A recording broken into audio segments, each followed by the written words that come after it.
Let's talk about hunting season coming up. A great year last year, could be even better this year, right? So tell us what this is all about. Well, it's a couple of different opportunities for hunters to be able to give to the hungry in our communities. First, they can make a contribution. When they buy their license, there's an option where they can make a contribution to the Hunters Against Hunger program, and that funding pool goes towards paying for the processing. They can also donate any of their wild game, and the cost of the processing will be covered through this fund. Fantastic. So now this has been going on for the last couple of years. What has the response been? It has been tremendous. We've been getting about $70,000 a year from hunters making their contributions. That comes down to about 38,000 pounds of wild game going out into 24 different organizations in Montana.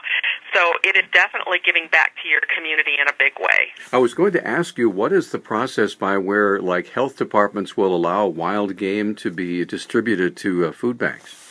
It has to be done by a licensed commercial processor, so you can't just process game in your kitchen and expect to be able to donate it. It does have to have the seal on there saying that it's done by a commercial processor. In this particular case, through the Hunters Against Hunger program, we have obtained a pre-approved list of processors who are eligible to participate in the program. So they can either go to the Fish, Wildlife, and Parks website or our website at mfbn.org, look for this program, and they can see the list of licensed processors that we've already developed relationships with that they can drop that game off to. So how has the response been from consumers? The pantries are loving it. Wild game is definitely a high-protein, good-quality item for them.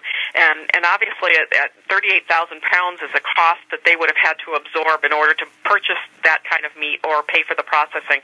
So it's a tremendous boost for their inventory and really a nice advantage for those people that benefit from the pantries. Okay, so how do folks get in touch with you to get more information on this? Well, they can either call Jeff Gutierrez, he's overseeing that program, at 215-1775, or they can go to our website at mfbn.org and look for the Hunters Against Hunger program.